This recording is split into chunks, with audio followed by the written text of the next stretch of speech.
오늘은 그리운 고향이라는 제목을 함께 은혜를 나누고자 합니다. 추석 연휴가 이미 시작이 됐는데 추석에 관련된 그런 이제 말씀과 또 그런 그 감을 가지고 이제 함께 은혜를 나누면 더 좋을 것 같아요. 용혜원 시인 용혜원님의 추석에 고향 가는 길이라는 글이 있어요. 한번 들어보시면 늘 그립고 늘 보고픈 고향, 둥근 달덩이 하늘에 두둥실 떠오르는 추석이 다가오면 발길이 가기도 전에 마음은 벌써 고향에 가 있습니다.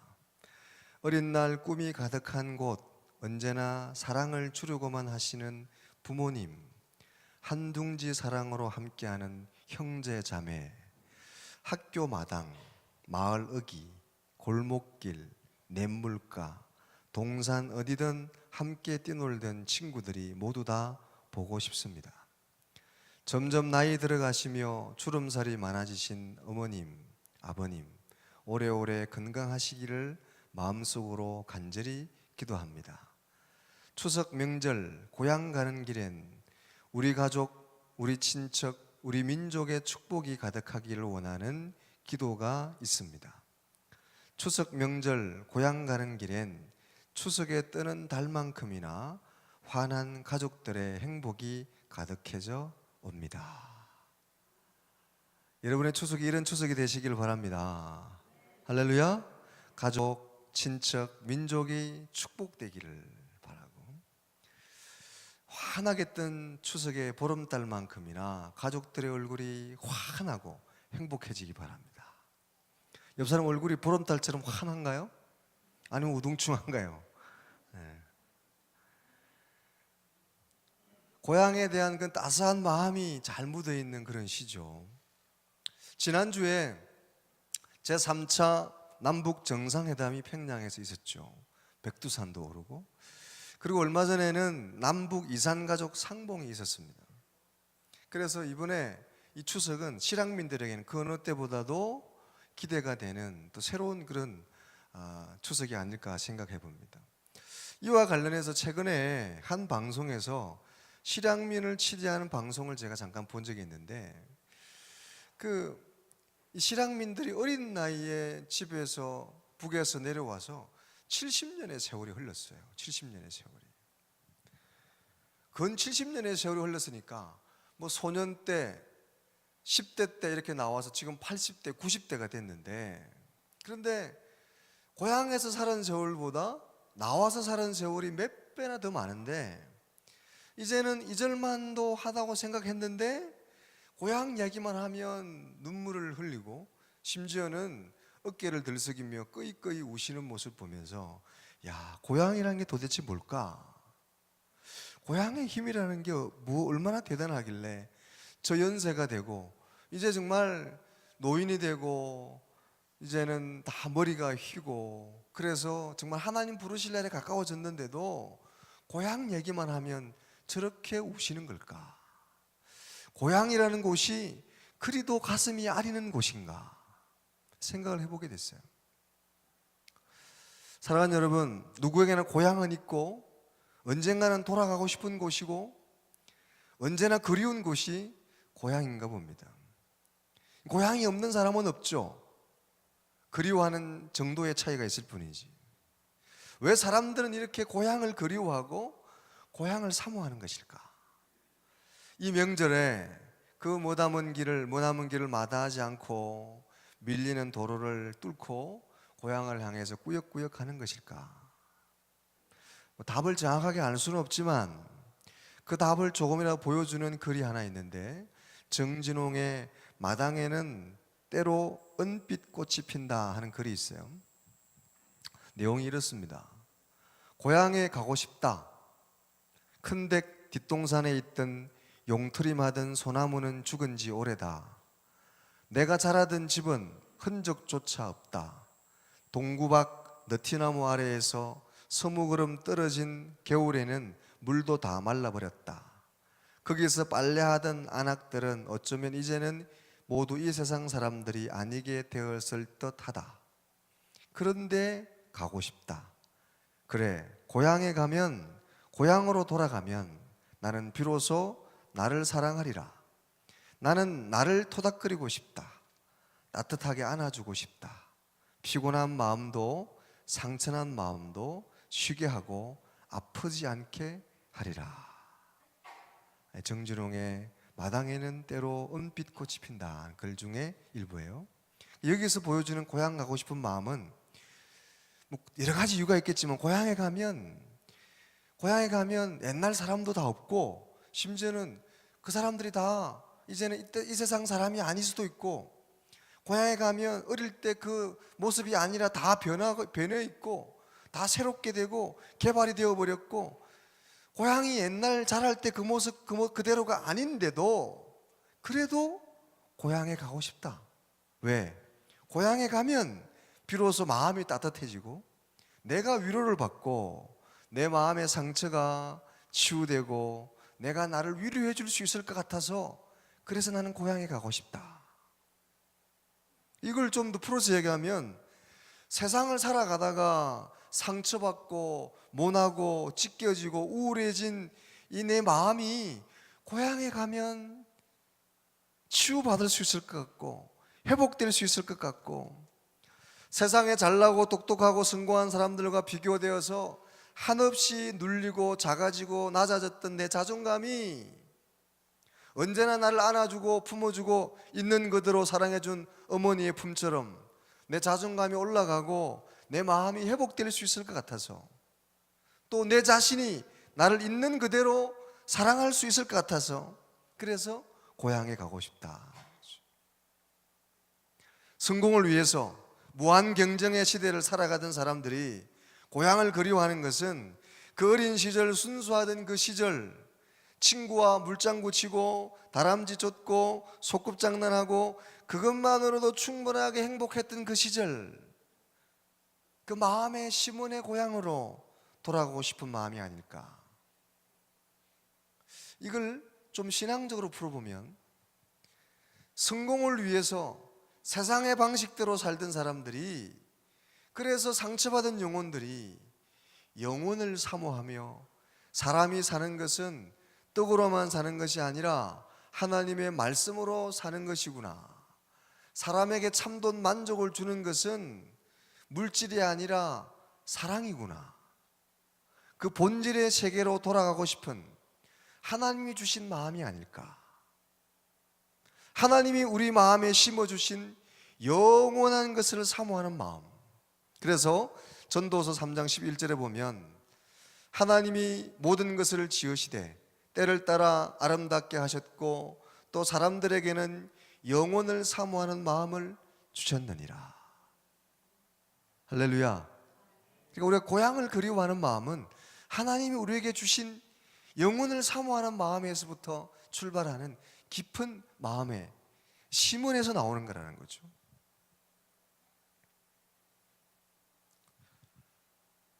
창세기에 보면 야곱의 이야기가 나오는데, 야곱은 자기 욕심을 위해서 형 에서를 속이고 집에서 도망을 나왔죠.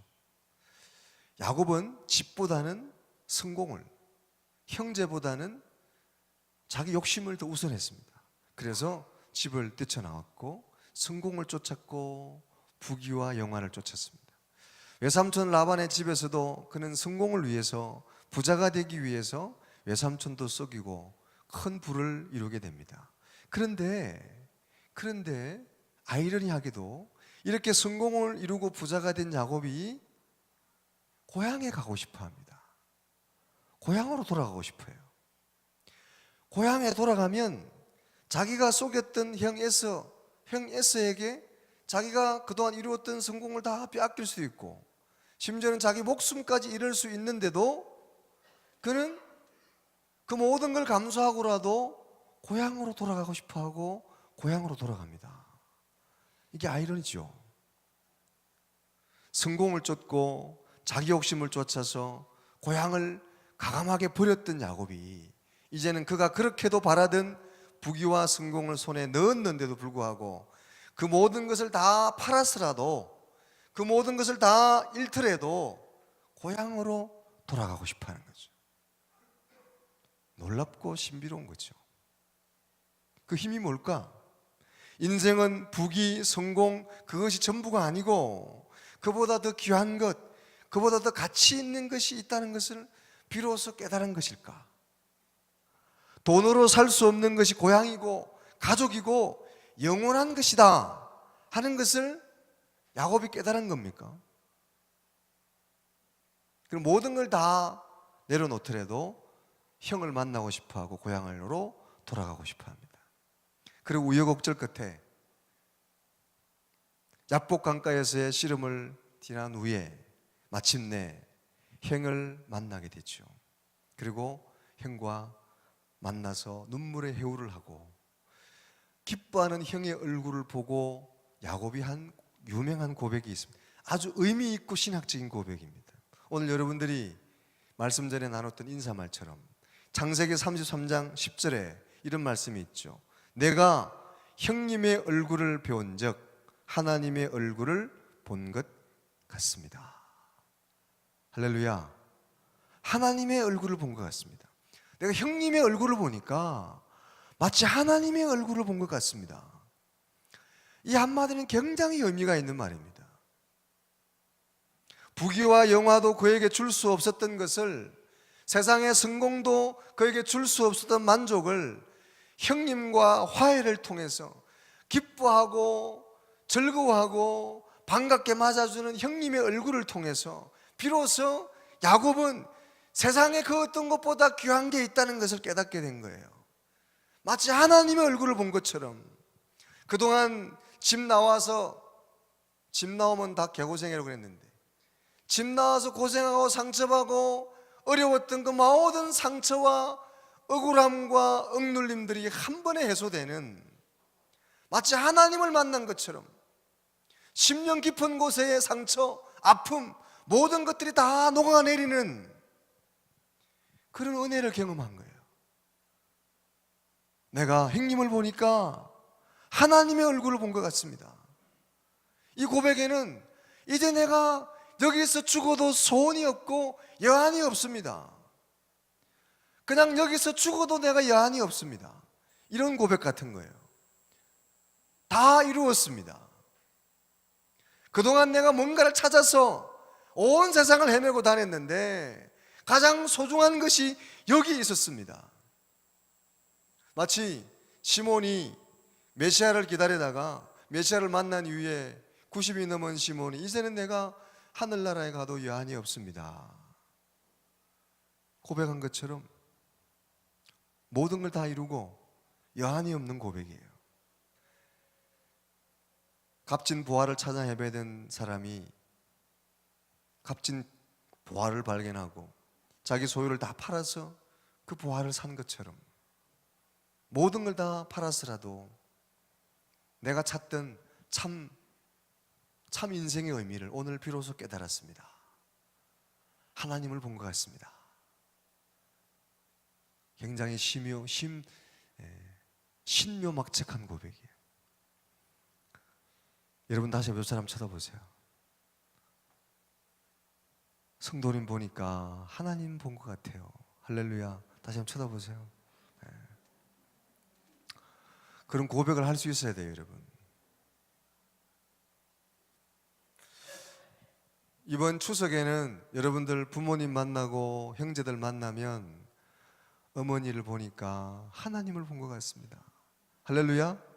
여러분이 세상살이에 찌들고 지치고 힘들었던 그 상처와 아픔들이 그 만남 가운데 녹아내리는 역사들, 형님을 만나고 누나를 만나고 동생을 만나니까 내 마음에 참 평안이 세상에서 누릴 수 없었던, 그래서 고향을 찾는 거잖아요. 할렐루야. 어디 가서 그런 걸 느낄 수 있겠어요? 돈으로 그걸 살 수 있겠어요? 그게 가족이고 그게 고향이고 그게 부모님 품이잖아요. 형제의 품이잖아요. 지지고 볶고 싸우고 신경전 버리고 그냥 패나 돌리고 하트패나 돌리고 그러지 말고, 여기는 안 계시겠지만 그런 분들이 이런 깊은 은혜를 누리는 여러분 다 되시기를 주의 이름으로 축원합니다. 오늘 본문에도 보면 믿음의 조상들 얘기가 나오죠. 이 히브리서 11장은 믿음장이라고 그러죠. 믿음의 영웅들, 믿음의 조상들의 얘기들이 쭉 기록되어 있는 게 히브리서 11장이에요. 근데 히브리서 11장에 이 믿음의 조상들이 믿음의 삶을 통해서 우리에게 보여주고 싶었던 게 뭐냐? 그거는 우리 인생에 있어서 고향도 참 좋은 거고, 고향도 귀한 거고, 고향도 참 우리 마음을 치유해주는 힘이 있는 거 귀한 건데, 그 믿음의 조상들이 고향 가고 싶다고 생각했으면 고향을 못 갔겠느냐? 근데 그 사람들이 고향도 안 가고 고향 가고 싶은 것도 포기하고 더 나은 본향을 사모하는 삶을 우리에게 보여줬는데, 그게 바로 더 나은 본향이다. 그걸 우리에게 보여준 거 아니냐? 고향도 참 좋은 건데 사실은 더 좋은 고향, 본향이 있다. 이걸 성경은 가르쳐주고 있고, 이걸 믿음의 조상들이 우리에게 가르쳐주고 있다는 거죠. 우리는 추석을 맞았어도 고향을 그냥 오가는 것이 아니라 고향은 참 좋은 거고 귀한 것이고 부모님 품, 형제들 품 좀 좋은 것인데, 그런데 사실은 더 좋은 고향이 있고 본향이 있는데 그게 바로 하늘나라다. 할렐루야. 그걸 우리는 삶을 통해 보여줘야 된다는 거죠. 히브리서 11장 14절 15절에 보면 이런 말씀이 있죠. 그들이 이같이 말하는 것은 자기들이 본향 찾는 자임을 나타내미라. 그들이 나온 바 본향을 생각하였더라면 돌아갈 기회가 있었으려니와. 이 믿음의 영웅들, 믿음의 사람들은 고향 찾는 사람들이었다. 고향 찾는 사람들. 근데 그 사람들이 자기들이 난 고향을 가고 싶다면 얼마든지 갈 수 있었겠죠. 물론 갈 수 없는 실향민이나 사정이 있는 분도 있을 수 있겠지만 뭐 고향 가려면 못 갔겠느냐.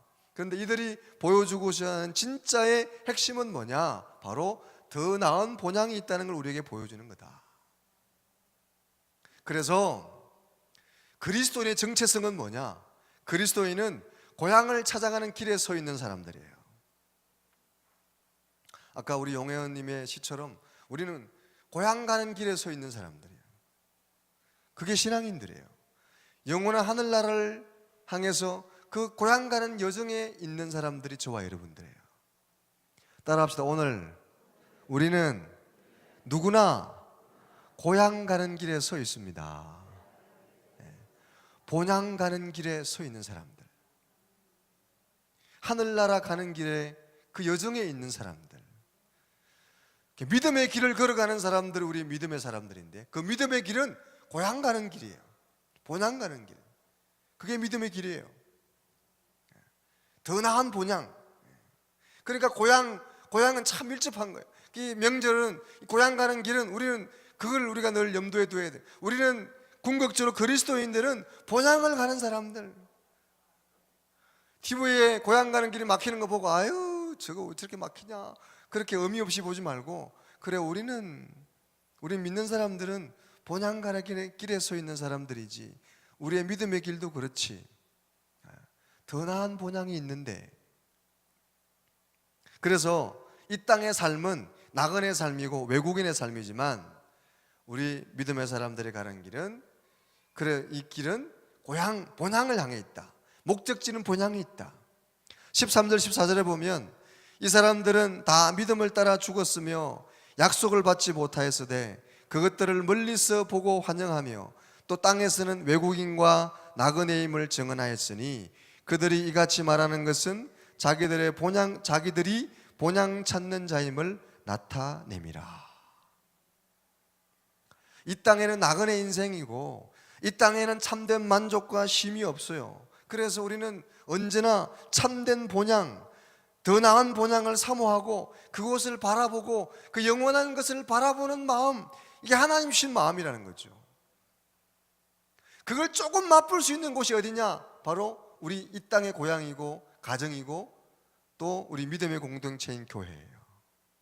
그래서 여러분, 이 고향의 명절에 명절의 모임과 만남을 통해 여러분들은 이 마음의 이런 평안과 사랑의 은혜를 맛보아야 돼요. 천국을 맛보아야 되는 거예요. 할렐루야. 부모를 만나고 형제를 만날 때 야곱의 고백처럼 하나님을 본 것 같습니다. 세상에 상처받고 찌들고 힘들고 눌렸던 내 자존감이 회복되고, 그래서 하나님 본 것처럼 행복하고 치유가 됩니다. 그렇게 어머니를 보고 아버지를 보고 형님을 보고 누나를 보고 동생을 보고 언니를 보고 조카를 봐야 되는 거예요. 조카를 보니까 하나님 보는 것 같다. 이런 아름다운 만남이 이번 명절에 여러분 가정에 넘쳐나기를 주의 이름으로 축원합니다. 그런데 그렇지 못한 일도 많이 일어나죠. 명절에 모여가지고 싸우고 불화가 생기고, 하나님 만남 같은 것이 아니라 왼수를 만난 것 같고, 빨리 헤어졌으면 좋겠고, 좋은 모습으로 만났다가 그냥, 우리 그리스도인들도 우리의 본향은 하늘나라니까 형제 자매는 아무것도 아니야, 형제 자매는 안 봐도 돼, 그런 거 절대 아닙니다. 가정에서도 하늘나라를 이루어야 돼요. 할렐루야. 부모님을 공경하고 형제들을 사랑하고 형제들과 우애하고 그곳에서 하나님 나라를 이루어야 되는 거예요. 몇 년 전부터 명절 때만 되면 SNS에, 인터넷에 검색어 1위로 떠오르는 게 있어요. 그게 뭐냐 하면 가짜 깁스예요. 가짜 깁스. 가짜로 기부사하는 거. 며느리들이 얼마나 시어머니 보기 싫고 명절에 고향 시댁에 가기 싫으면 가짜로 깁스. 이게 벌써 몇 년 됐어요. 2014년부터 이게 나왔대요. 벌써 새로울 것도 없는데 명절 때만 되면 검색어 1위로 떠오른답니다. 어떻게 하면 안 갈까? 이 핑계 저 핑계. 그렇게 가기 싫은 게 시댁이고 만나기 싫은 게, 여러분의 이번에 명절은 좀 아름다운 만남이 되시기를 주의 이름으로 축원합니다. 그러기 위해서는 서로 노력이 좀 필요해요. 넉넉한 마음을 가지고, 고린도후서 6장 13절에 보면 바울이 고린도 성도들에게 부탁하기를, 고린도 성도들이여 마음을 넓혀라. 마음을 넓혀라. 할렐루야. 추석하면 대표적인 단어가 뭐예요? 추석하면 떠오르는 단어가 넉넉함이잖아요. 더도 말고 덜도 말고 한가위만 같아라. 보름달, 둥그런 보름달처럼, 올해는 보름달을 어디 곳이나 볼 수 있도록 그렇게 날씨가 좋다는데, 보름달처럼 넓은 마음, 넉넉함, 이게 추석이잖아요. 달은 둥그렇게 떴는데 마음은 초생달처럼 그렇게 좁아 터져서 서로 마음을 넓게 가지고, 서로 넉넉한 마음을 가지고 서로 참아주고 서로 말을 가려서 하고, 뭐 추석 때 되면 하지 말아야 될 일이 많이 많대요. 젊은 청년들은 너 언제 취직할래? 야, 너 이번에 학교 어디 가니? 뭐 어떻게 되냐? 고3 학생들한테 뭐 이런 거 물어보는 거. 여러분 인터넷 보면 제발 좀 묻지 마세요. 말하지 마세요. 그냥 내비두세요. 그냥 떡만 주시고 밥만 주시고 먹어라. 그러지 뭐 어땠냐, 취직은 했냐, 결혼 언제 할래, 네 친구는 벌써 애가 군에 가게 생겼다, 뭐 이런 거 절대 하지 말아야 돼. 넉넉한 마음.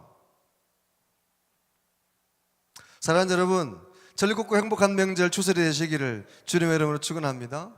고향에 오가는 길, 또 오신 분들은 안전하고 오가는 길이 행복하고, 그 고향 방문길이, 고향 가는 길이 우리 용혜원 시인의 고백처럼 축복의 길이 되고 훈훈한 길이 되고 행복한 길이 되어야 될 줄로 믿습니다.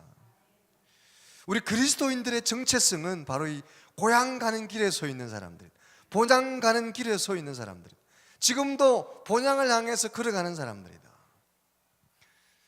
그래서 우리는 고향이 너무 친숙하고, 고향하면 이 하나님의 은혜 가운데 우리가 이 고향의 풍성함을 누려야 되고, 고향을 보며 하나님의 본향을 생각해야 되고, 우리는 가족을 보며 하나님의 얼굴을 생각해야 돼요. 그 사랑을 누려야 될 줄로 믿습니다. 야곱의 고백처럼 여러분, 형제와 가족과 자매를 만나서 하나님을 만난 것 같습니다. 다시 한번 옆 사람 쳐다보세요. 아유, 오랜만에 집사님, 권사님, 장로님 뵈니까 하나님을 본 것 같습니다. 한번 보세요. 하나님을 만난 것 같습니다.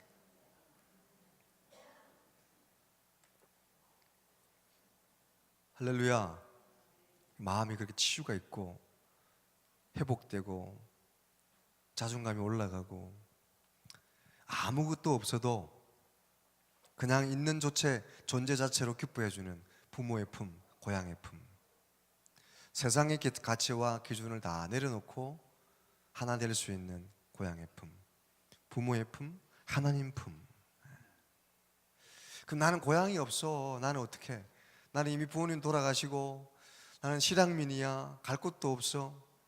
그런 사람들이 슬퍼하거나 좌절하거나 낙심할 필요가 없는 게 우리는 본향을 가는 사람들이고, 그래서 주일마다 우리는 누굴 만나요? 하나님 얼굴 같은 성도를 만나잖아요. 할렐루야. 우리는 그 기쁨을 날마다 주일마다 우리는 예배 가운데 누리잖아요. 그 누리던 기쁨을 이번에 가정에서 추석 명절에는 가족들과 함께 누리라는 거예요. 할렐루야. 그리고 우리는 이 본향 가는 길에 서 있는 정체성을 잃지 말고 그들에게도 더 높은 곳, 더 나은 본향이 있음을 지혜롭게 인도하고 가르치고 소개할 수 있는 저와 여러분들 되어야 될 줄로 믿습니다. 사랑하는 여러분, 이번 명절이 이렇게 뜻깊고 행복한 명절이 되시고, 또 우리는 매주 매일매일 고향 가는, 본향 가는 길에 서 있는 사람으로서 성도와의 교제 가운데 이런 만남, 이런 은혜가 넘치시고 세상에서 얻을 수 없는, 세상에서 누릴 수 없는 참 행복을 야곱이 그토록 헤매고 찾고 집 나가서 그렇게 고생하고 그래서 결국 찾을 수 없었던 것을 결국 형님을 만나고 고향에 돌아와서 찾던 것처럼 하나님 안에서 누리고 하나님 안에서 발견하게 되고 더 높은 가치를 향해서 한 걸음 한 걸음 나아갈 수 있는 여러분 다 되시기를 주님의 이름으로 축원합니다. 기도하겠습니다. 하나님 감사합니다. 오늘도 저희들 거룩한 주일을 허락하시고 말씀 들으며 오늘도 말씀을 묵상하며 다시 한번 더 높은 곳, 더 나은 본향 다시 한번 깨닫게 하시고 우리는 본향으로 걸어가는 길에 있는 여정에 있는 사람들임을 깨닫게 하시니 감사합니다. 이 땅에서 우리 고향이 주고 가정이 주는 행복들 누리게 하시고, 그러나 더 나은 본향이 있음을 잃지 않고 예배 가운데 성도와의 교제 가운데 하나님과의 동행 가운데 누리고 그곳을 바라보며 한 걸음 한 걸음 승리하는 주님의 사람들이 되게 하여 주시옵소서. 이번 특별히 추석 명절 가운데 우리 성도들의 가정을 축복하시고 자녀들을 축복하시고 부모님들을 축복하시고 오가는 발걸음들을 축복하여 주시옵소서. 하늘의 은혜와 평안이 장수의 축복이 형통의 복이 넘치게 도와주시고 무엇보다 이 땅의 것보다는 하늘의 것을 더 나은 본향을 사모하는 그리스도인들 될 수 있도록 역사하여 주시옵소서.